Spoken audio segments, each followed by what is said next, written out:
Welcome to S P smart hybrid schooling system. बच्चे, अब हम लोग आज फुल टेस्ट 5 का पेपर डिस्कस करने जा रहे हैं केमिस्ट्री का, जिसमें कि फर्स्ट क्वेश्चन 51 से स्टार्ट है। क्वेश्चन नंबर 51 में बोला गया है the electronic configuration of 4 elements are given below, arrange these element in correct order of the magnitude, sign consider नहीं करना है, of their electron affinity. Electron affinity और इलेक्ट्रॉन गेन इंथैल्पी दोनों का मैग्नीट्यूड सेम होता है, बस साइन अपोजिट होता है। यहाँ पे हमें साइन भी कंसीडर नहीं करना है। तो इलेक्ट्रॉन गेन इंथैल्पी क्या होता है? Change in enthalpy when an electron is added to outermost shell of any isolated gaseous atom. तो वही इलेक्ट्रॉन एफिनिटी भी होगा, क्योंकि हमें साइन तो कंसीडर करनी नहीं है। अब देखो, जो फर्स्ट ऑप्शन है NH2NP5, ये हेलोजन का होता है। सेकेंड पीरियड में हेलोजन जो है फ्लोरीन है, तो ये फ्लोरीन हो गया। ये थर्ड पीरियड में हेलोजन का ही होगा, क्योंकि इसमें भी H2P5 है, तो थर्ड पीरियड में क्लोरीन होता है। H2P4 ग्रुप 16 है। ग्रुप 16 सेकेंड पीरियड में ऑक्सीजन है, और ये भी H2P4 ग्रुप 16 है। थर्ड पीरियड में सल्फर होगा। किसी भी ग्रुप में जनरली टॉप टू बॉटम आने पे इलेक्ट्रॉन गेन इंथैल्पी डिक्रीज करता है due to increase in atomic size, लेकिन 15, 16, 17 में कुछ एक्सेप्शन होते हैं, वो बताता हूँ। जैसे कि ग्रुप 17 की बात कर रहा हूँ मैं। Fluorine, chlorine, bromine, iodine group में ऊपर से नीचे आने पे इलेक्ट्रॉन गेन इंथैल्पी डिक्रीज करेगा due to increase in atomic size, but fluorine और क्लोरीन में एक्सेप्शन होता है, क्योंकि फ्लोरीन का साइज वेरी स्मॉल होता है, जिससे इनकमिंग इलेक्ट्रॉन का रिपल्सन, इंटर इलेक्ट्रॉनिक रिपल्सन ज़्यादा होगा, इसीलिए जो एनर्जी रिलीज होगी वो कम होगी। तो क्लोरीन का जो है इलेक्ट्रॉनिक गेन इंथैल्पी ज़्यादा होगा फ्लोरीन से। ठीक है। Similarly oxygen and sulphur, oxygen और सल्फर में भी एक्सेप्शन होता है। वैसे डाउन द ग्रुप आने पे डिक्रीज करेगा, लेकिन ऑक्सीजन और सल्फर में एक्सेप्शन होता है। तो सल्फर का ज़्यादा होगा ऑक्सीजन से, और सल्फर से ज़्यादा फ्लोरीन और क्लोरीन का होगा। तो ऑक्सीजन देखो फोर्थ, ऑक्सीजन हमारा थर्ड ऑप्शन में है, सल्फर फोर्थ में है, और फ्लोरीन फर्स्ट में है। उसके बाद जो क्लोरीन है सेकंड में है। तो सबसे ज़्यादा सेकंड का थर्ड एंड फोर्थ में है, सेकंड के बाद फर्स्ट, फोर्थ ऑप्शन करेक्ट होगा। ठीक है। अब हम लोग नेक्स्ट क्वेश्चन नंबर 52 ले रहे हैं। 52 नंबर क्वेश्चन में है विच of the following compound does not have linear shape. तो CO2 का अगर स्ट्रक्चर देखोगे इस तरह से होता है, हाइब्रिडाइजेशन sp है, तो ये लीनियर ही है, क्योंकि इसमें लोन पेयर नहीं है। BCl2 में भी बी के साथ 2 क्लोरीन सिंगल बॉन्ड बनाएगा, हाइब्रिडाइजेशन sp, और स्ट्रक्चर इसका भी लीनियर होगा। I3- आयोडीन के साथ 2 आयोडीन इस तरह से जुड़ेंगे, और एक माइनस चार्ज होता है, जिसके कारण इसकी हाइब्रिडाइजेशन sp3d होगी, लेकिन 3 लोन पेयर के कारण और 2 बॉन्ड पेयर के कारण इसका बेंट रूल से जो स्ट्रक्चर होगा लीनियर होगा। SnCl2 में 4 इलेक्ट्रॉन है, तो एक लोन पेयर बचेगा, क्योंकि 2 ही क्लोरीन का बॉन्ड बन रहा है, तो इसका स्ट्रक्चर बेंट हो जाएगा, क्योंकि sp2 हाइब्रिडाइजेशन है और एक लोन पेयर है, तो इसका स्ट्रक्चर बेंट होगा, मतलब ये लीनियर नहीं है। अब नेक्स्ट क्वेश्चन हम लोग देख रहे हैं। तो इस क्वेश्चन में देखो, हमें दिया हुआ है रिएक्शन, ये गिवन है। Oxidation number of B is -2, जो बी है इसमें, इसका ऑक्सीडेशन नंबर -2 है। Choose the true statement for the above change. C का अकेले है आयन, +2 है, तो इसका ऑक्सीडेशन नंबर +2 हो गया। यहाँ पे +3 हो गया सी का प्रोडक्ट में, यहाँ पे ए का +2 हो गया। इधर ए का बच गया, ये कैलकुलेट कर लेते हैं। ए का मान लेते हैं x, 4b है, तो 4 × -2 इक्वल्स टू चार्ज है -1, तो x इक्वल्स टू ये -8 उस साइड जाएगा, तो -1 + 8 + 7 हो जाएगा। तो ए का ऑक्सीडेशन नंबर 5 है। तो oxidation number of A decreased bye -5, 7 से 2 जा रहा है ए का, तो 7 से 2 5 से डिक्रीज कर रहा है, -5 से नहीं कर रहा है। कार्बन डिक्रीज बाय +1, कार्बन का ऑक्सीडेशन नंबर सी है, सी का ऑक्सीडेशन नंबर +2 से +3 इंक्रीज हो रहा है, डिक्रीज नहीं हो रहा है। Oxidation number of A decrease by 5, सही है, +7 से +2 जाएगा, 5 से +5 से डिक्रीज कर रहा है। एंड सी इंक्रीज बाय 1, सी का +2 से +3 जा रहा है, तो 1 से इंक्रीज कर रहा है, तो थर्ड ऑप्शन करेक्ट होगा। अब नेक्स्ट क्वेश्चन ले। इस क्वेश्चन में दिया है which is correct oxidation state of lead. Lead जो है कार्बन फैमिली में है, चंदन सर गए सन पर, इस तरह से हम लोग बोलते हैं। तो इसका वैलेंस इलेक्ट्रॉन 4 है, तो मैक्सिमम जो ऑक्सीडेशन स्टेट आएगा +4 आएगा। लेकिन जब हम लोग टॉप टू बॉटम मूव करते हैं, तो इनर्ट पेयर इफेक्ट के कारण नीचे वाले का मैक्सिमम से 2 कम ऑक्सीडेशन स्टेट की स्टेबिलिटी भी बढ़ती है। मतलब जो सबसे लास्ट में लेड, +4 से 2 कम, +2 की स्टेबिलिटी भी ज़्यादा होगी, मतलब इसके 2 ऑक्सीडेशन स्टेट होंगे, +4 एंड +2, तो इसका फर्स्ट ऑप्शन करेक्ट होगा। अब नेक्स्ट क्वेश्चन ले रहे हैं। अब जो ये क्वेश्चन है ये पी ब्लॉक एलिमेंट्स का है। वैसे बोर्ड के सिलेबस से पी ब्लॉक निकल गया है, लेकिन नीट के सिलेबस में बोला गया है पी ब्लॉक का इंट्रोडक्टरी पार्ट आएगा। तो ये जो है कार्बन फैमिली का क्वेश्चन है सिलिकॉन का। Which of the following organo silicon compound on hydrolysis will give 3 dimensional silicon. तो देखो मैं करके बताता हूँ। R3 फर्स्ट ऑप्शन जो है R3SiCl, सिलिकॉन के साथ 3 R है। R3 का मतलब अल्काइल है, सिलिकॉन के साथ 1 क्लोरीन है। अब इसकी अगर हाइड्रोलाइसिस करोगे तो हाइड्रोलाइसिस करने से Cl के जगह पे OH आ जाएगा, ठीक है। R R R।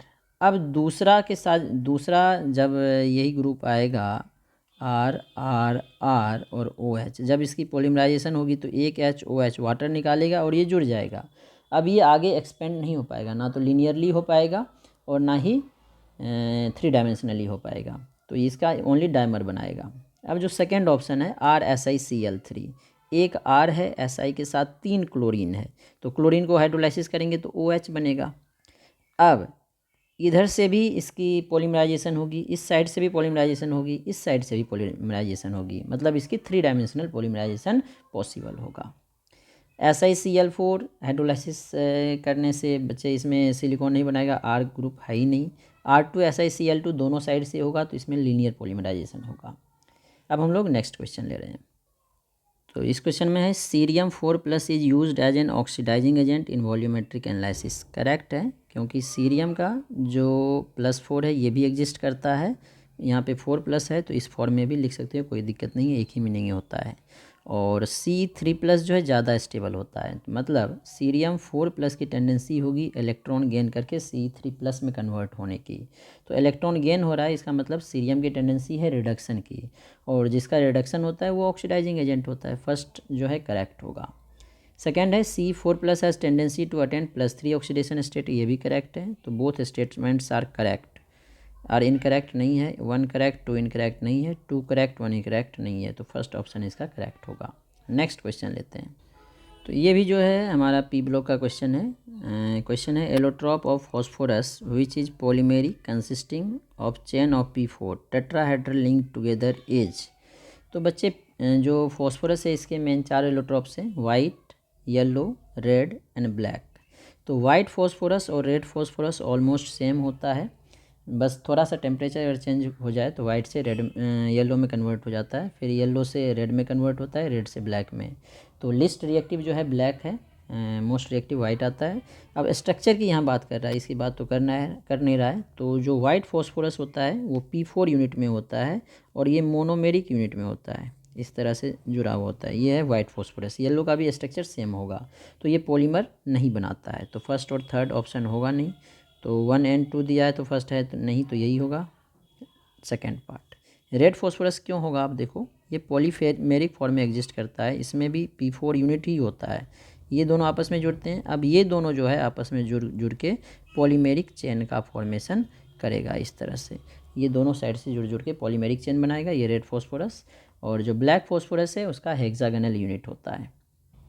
अब जो ये नेक्स्ट क्वेश्चन है 58, ये हमारा रेडॉक्स रिएक्शन का है। इसमें ऑक्सीडेशन स्टेट ऑफ फॉस्फोरस पूछा गया है।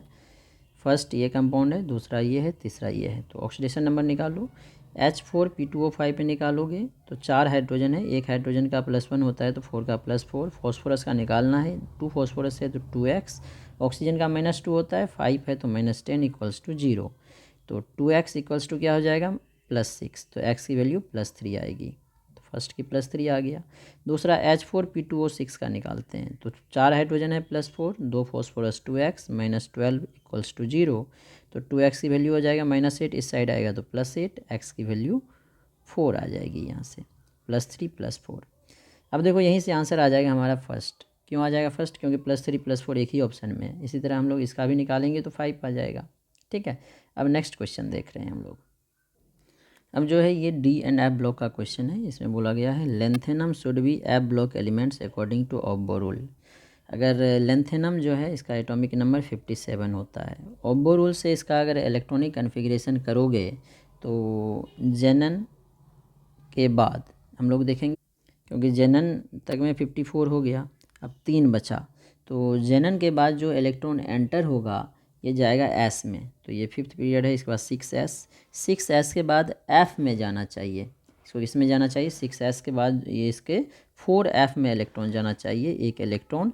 लेकिन ये एक्सेप्शनल केस है ऑब्बो रूल का। इसमें क्या होता है, जेनन के बाद 6s2 तो आता है लेकिन 5d1 आ जाता है, जिसके कारण ये डी ब्लॉक एलिमेंट है, ये एफ ब्लॉक एलिमेंट नहीं है। लेंथेनम होना चाहिए एफ ब्लॉक एलिमेंट, ऑब्बो प्रिंसिपल से स्टेटमेंट सही है, लेकिन डी ब्लॉक होता है। 57th electron exceptionally enters into 5d orbital, सही बोल रहा है, लेकिन इसका ये रीजन नहीं है, ये एफ ब्लॉक एलिमेंट होना चाहिए, क्योंकि ऑब्बो रूल से लास्ट इलेक्ट्रॉन 4f में जाना चाहिए, इसीलिए एफ ब्लॉक होना चाहिए। तो दोनों करेक्ट है, लेकिन एक्सप्लेनेशन जो है, रीजन जो है इनकरेक्ट है। Assertion and reason are correct, R is correct explanation नहीं है। Assertion and reason are correct, R is not the correct explanation of assertion, ये सही है। ठीक है, अब नेक्स्ट क्वेश्चन नंबर 60 ले रहे हैं हम लोग। देखो ये जो क्वेश्चन है कोऑर्डिनेशन कंपाउंड का क्वेश्चन है। अब इसमें अगर वीवीटी या सीएफटी से हाइब्रिडाइजेशन निकालने लोगे तो टाइम ज़्यादा कंज्यूम होता है। पहले हम लोग शॉर्ट ट्रिक्स लगाते हैं इसमें। देखो इसमें दो लिगेंड है, दो लिगेंड होने के कारण इसका स्ट्रक्चर लीनियर होगा। लीनियर वाला देखो एक ही है, मतलब इसे निकालने की ज़रूरत नहीं है। sp और लीनियर होगा ए का 3। अब ए का 1 3 4 2 3 वाला ये 1 ही है, तो आंसर तो यहीं से करेक्ट हो गया। अब इसमें देखो 6 है तो ऑक्टाहेड्रल होगा, ऑक्टाहेड्रल एक ही है, तो डी का 1 हो जाएगा। देखो डी का 1 एक में ही है। ठीक है, अब ये साइनाइड है और साइनाइड और CO दोनों स्ट्रॉन्ग फील्ड लिगेंड है, लेकिन इसमें जो है कोई चार्ज नहीं है, तो 3d8 4s2 होगा। तो 3d8 4s2 होने के कारण स्ट्रॉन्ग फील्ड लिगेंड फिल कर देगा, तो इसकी हाइब्रिडाइजेशन sp3 होगी। तो sp3 वाला ये ऑप्शन होगा। फिर ये स्क्वायर प्लेनर होगा, क्योंकि इसमें एक d खाली रहेगा। तो बना के भी देख सकते हैं, लेकिन बनाने की इसमें कोई ज़रूरत नहीं है, एक ही ऑप्शन से हमारा सॉल्व हो रहा था। अब नेक्स्ट क्वेश्चन देखते हैं। अब देखो जो 61 क्वेश्चन है, इसमें बोला गया among the following amines the strongest Bronsted base is. Strongest Bronsted base कौन होता है, जो इजीली H+ एक्सेप्ट कर लेता है, मतलब जिसके पास डोनेटेबल लोन पेयर इलेक्ट्रॉन होगा वो इजीली H+ ले सकता है। लेकिन जो फर्स्ट ऑप्शन है इसका, देखो डोनेटेबल लोन पेयर इलेक्ट्रॉन रेजोनेंस में जा रहा है, रेजोनेंस स्टेबलाइज्ड है, तो इसके ब्रोंस्टेड बेस की टेंडेंसी कम होगी। इसमें लोन पेयर है तो ये इजीली देके H+ को एक्सेप्ट कर सकता है।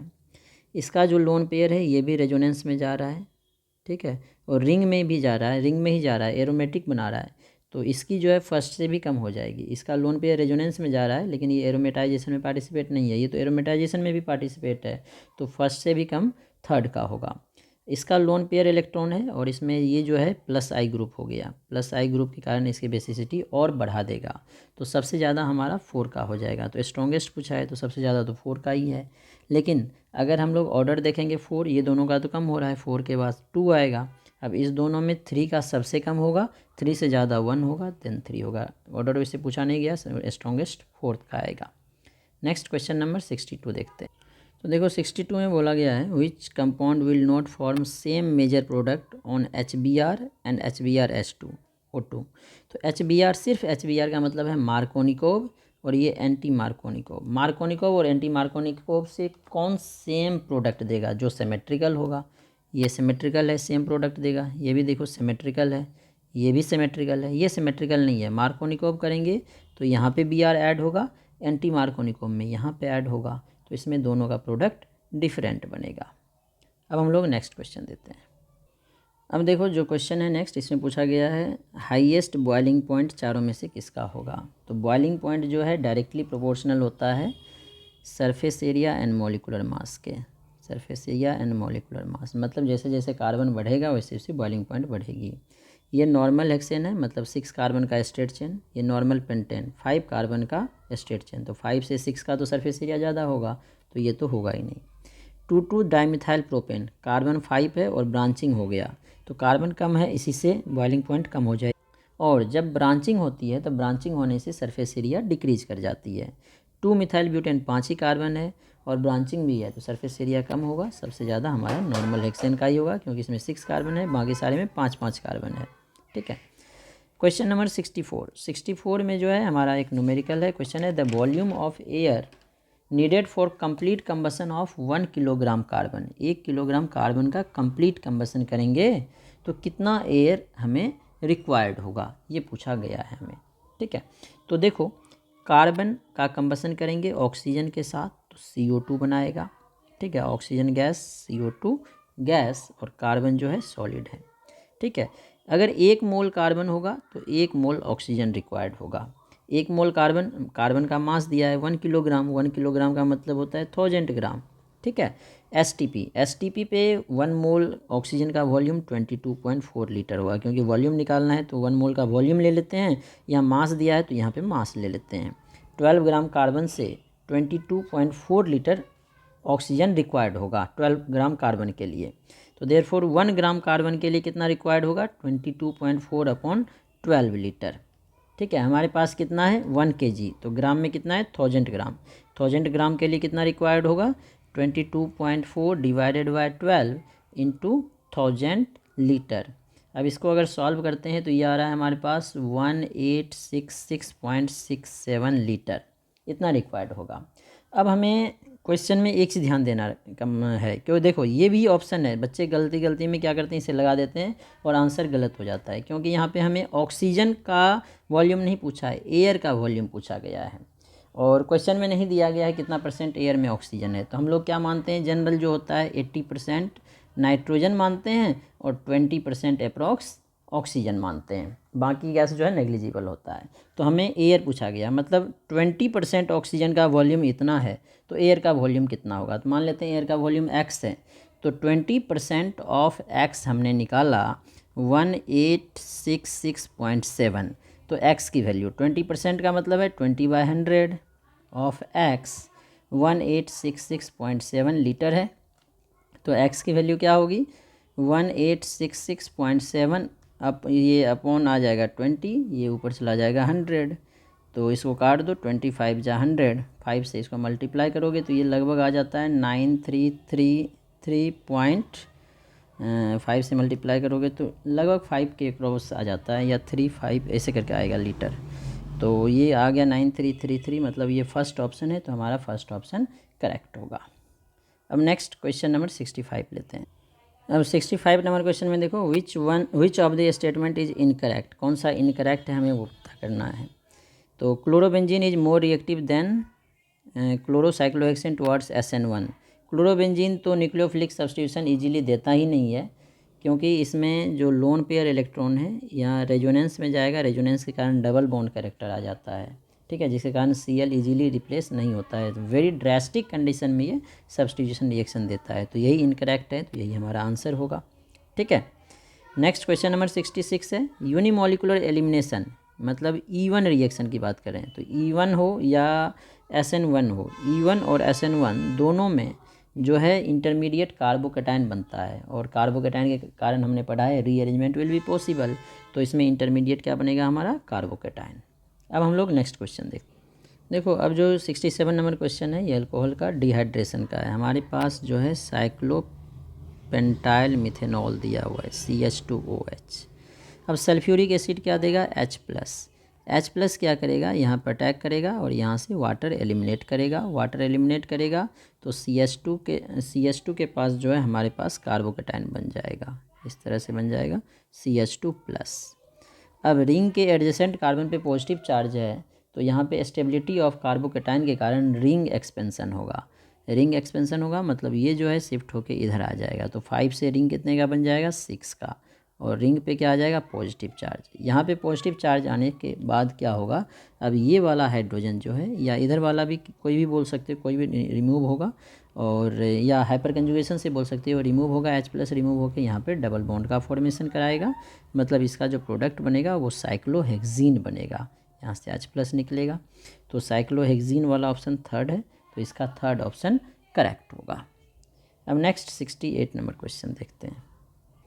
अब 68 नंबर क्वेश्चन में कैटलिस्ट यूज्ड इन रोजनमुंड रिडक्शन, देखो डायरेक्ट रिएक्शन पूछ गया है, तो रोजनमुंड रिएक्शन में PDBaSO4 यूज करते हैं, जैसे कि कोई भी बेंजोयल क्लोराइड है या कोई भी एसिड क्लोराइड है, इसमें हम लोग डालते हैं PDBaSO4, तो इसका रिडक्शन होकर बेंजल्डिहाइड बन जाएगा, क्योंकि हमने बेंजोयल क्लोराइड लिया CHO आ जाएगा, इसे हम लोग रोजनमुंड रिएक्शन बोलते हैं, मतलब इसमें कैटलिस्ट पूछा है PDBaSO4 आ जाएगा। 69 नंबर क्वेश्चन है नेक्स्ट हमारे पास, इसमें पूछा गया nitrobenzene on further excessive nitration. Nitrobenzene का एक्सेसिव दिया है। वैसे अगर नाइट्रोबेंजीन में जो NO2 ग्रुप है ये -M ग्रुप है, और -M ग्रुप क्या होता है, मेटा डायरेक्टिंग। नाइट्रेशन करें, नाइट्रेशन के लिए जो रिएजेंट लेते हैं concentrated nitric acid and concentrated sulphuric acid का मिक्सचर लेते हैं। तो मेटा डायरेक्टिंग है, तो जो NO2 है वो मेटा पोजीशन पे जाएगा, जो फर्दर NO2 आएगा वो मेटा पोजीशन पे जाएगा। लेकिन यहाँ पे एक्सेसिव नाइट्रेशन है, तो ये तो मेटा है, इसके साथ साथ एक और मेटा प्रोडक्ट है ये, यहाँ पे भी हमारा NO2 ग्रुप आ जाएगा। तो इसका देखो ट्राई नाइट्रोबेंजीन बन जाएगा। ट्राई नाइट्रोबेंजीन फर्स्ट ऑप्शन है, इसलिए फर्स्ट ऑप्शन करेक्ट होगा। देखो अब जो ये दोनों क्वेश्चन है ये हमारे बायोमोलिकुल्स चैप्टर के हैं। इसमें फर्स्ट क्वेश्चन में जो है 70 नंबर क्वेश्चन, इसमें बोला गया given below two statement. First है सुक्रोज इज़ लेबोरोटेटरी, सबसे पहले यही इनकरेक्ट हो गया। जो सुक्रोज है ये डेक्स्ट्रो रोटेटरी होता है, ठीक है। सुक्रोज जो है PPL को पॉजिटिव एंगल से रोटेट करता है, तो ये तो इनकरेक्ट है। But after hydrolysis given dextro rotatory glucose and laevorotatory fructose, ये आगे वाला ठीक है, लेकिन फर्स्ट ही इनकरेक्ट है इसका, ठीक है। अब नेक्स्ट है statement 2, hydrolysis of sucrose. Sucrose का अगर हाइड्रोलाइसिस करें, सुक्रोज होता है C12H22O11, ये हमारा सुक्रोज होता है। हाइड्रोलाइसिस करते हैं, वाटर डालते हैं, एसिडिक मीडियम में इसकी हाइड्रोलाइसिस करते हैं, ठीक है ना। और इसमें जो एंजाइम यूज करते हैं वो हम लोग लेते हैं इन्वर्टेज। तो ये बनाता है हमारा ग्लूकोज C6H12O6 और फ्रक्टोज। फ्रक्टोज का भी फॉर्मूला सेम होता है, दोनों आपस में फंक्शनल आइसोमर होता है। ये ग्लूकोज है, ये फ्रक्टोज है। ग्लूकोज जो है βD ग्लूकोज बनाता है, फ्रक्टोज जो है L फ्रक्टोज बनाता है, ठीक है ना। βD अल्फ़ा डी ग्लूकोज, ये βD नहीं अल्फ़ा होता है, ये मैंने उल्टा बोल दिया। अल्फ़ा डी ग्लूकोज और βD फ्रक्टोज बनाता है, ठीक है। और ये जो है डेक्स्ट्रो रोटेटरी होता है, पॉजिटिव एंगल से रोटेट होता है, ये लेबो रोटेटरी होता है L, ठीक है ना। L कन्फिग्रेशन होता है, L का मतलब है निगेटिव एंगल से रोटेट होगा, ये पॉजिटिव एंगल से होगा। तो ये भी वही बोला hydrolyse bring change in sign of rotation dextro. Sucrose जो है डेक्स्ट्रो था, और ये जो बना रहा है फ्रक्टोज और ग्लूकोज, फ्रक्टोज निगेटिव और ग्लूकोज पॉजिटिव है, और दोनों का मिक्सचर जो है निगेटिव एंगल से PPL को रोटेट करता है, इसीलिए इसे हम लोग इन्वर्जन ऑफ केन शुगर बोलते हैं इस प्रोसेस को, और जो नया बनता है वो इन्वर्ट शुगर। तो जो स्टेटमेंट 2 है वो करेक्ट है, 1 is incorrect, 2 is correct, second option होगा। Hydrolysis of sucrose gives 2 molecule glucose नहीं, 2 मॉलिक्यूल्स फ्रक्टोज नहीं, 1 molecule of glucose and fructose, एक ग्लूकोज और एक फ्रक्टोज देता है, तो इसका थर्ड ऑप्शन करेक्ट होगा। अब नेक्स्ट क्वेश्चन नंबर 72। इस क्वेश्चन में बोला गया ये जो कंपाउंड है यूज्ड एज, ये जो कंपाउंड है ये एसिटॉक्सी बेंजोइक एसिड, इसे हम लोग एस्पिरिन बोलते हैं। और एस्पिरिन जो है एनाल्जेसिक एंड एंटीपायरेटिक दोनों होता है। तो हमारे क्वेश्चन में एंटीपायरेटिक तो है नहीं, एनाल्जेसिक है। एनाल्जेसिक मतलब पेन किलर, एंटीपायरेटिक मतलब जो हम लोग फीवर में यूज करते हैं। वैसे ये केमिस्ट्री इन एवरीडे लाइफ में था, वो चैप्टर हट गया, लेकिन जो हमारा बेंजोइक एसिड और फिनॉल है उसके स्टरीफिकेशन में भी ये रिएक्शन हम लोग पढ़ते हैं, जहाँ पे हम लोग बताते हैं एस्पिरिन एनाल्जेसिक होता है, इसलिए क्वेश्चन पूछ सकता है आपको। 73 क्वेश्चन है हमारे, how many moles of magnesium phosphate will contain 0.25 mole of oxygen. तो देखो जो मैग्नीशियम फॉस्फेट है फॉर्मूला है Mg3PO4 एक मैग्नीशियम फॉस्फेट में 8 ऑक्सीजन एटम चाहिए, 8 ऑक्सीजन एटम चाहिए 1 मोल के लिए। तो 1 मोल ऑक्सीजन एटम चाहिए, 8 मोल चाहिए 1 मोल के लिए, तो 1 मोल चाहिए ये 1 मोल के लिए, तो 1/8 के लिए हमारे पास 0.25 मोल ऑक्सीजन एटम है, ठीक है। तो ये कितना चाहिए 1/8 इंटू 0.25, तो 1/8 इंटू 0.25 सॉल्व होकर आ रहा है 0.03125, जिसे हम लोग 3.125 इंटू 10⁻⁻² लिख सकते हैं, जो कि ऑप्शन 2 में है, तो इसलिए इसका ऑप्शन 2 करेक्ट होगा। नेक्स्ट क्वेश्चन नंबर 74 लेते हैं हम लोग। इस क्वेश्चन में देखो n की वैल्यू 3 गिवन है, has only 1 radial node. Radial node का फॉर्मूला होता है n-l-1 और एंगुलर नोड का फॉर्मूला होता है l। तो रेडियल नोड n1 है, तो n-l-1 की वैल्यू 1 है, और n की वैल्यू क्वेश्चन में 3 पहले से गिवन है। तो ऑर्बिटल एंगुलर मोमेंटम पूछा है, तो पहले l की वैल्यू निकालते हैं इसके लिए, n की वैल्यू पुट कर दो, 3-l-1 2 है, तो 2 को इधर कर लो, 3-1 - 2 सॉरी 1 है, 2 नहीं 1 है, 3-1 - 1 = l, तो l की वैल्यू यहाँ से आ गया 1। अब ऑर्बिटल एंगुलर मोमेंटम का फॉर्मूला होता है square root L into L plus 1 H upon 2 pi. तो स्क्वायर रूट एल की वैल्यू 1 है, तो 1 into 1 plus 1 H upon 2 pi. H upon 2 pi को एच क्रॉस भी लिखते हैं, वैसे क्वेश्चन में एच अपॉन 2 पाई दिया है तो इसी फॉर्म में रहने देते हैं। तो रूट 2 एच अपॉन 2 पाई, तो रूट 2 इंटू एच अपॉन 2 पाई हमारा ऑप्शन 3 है, तो थर्ड ऑप्शन करेक्ट होगा।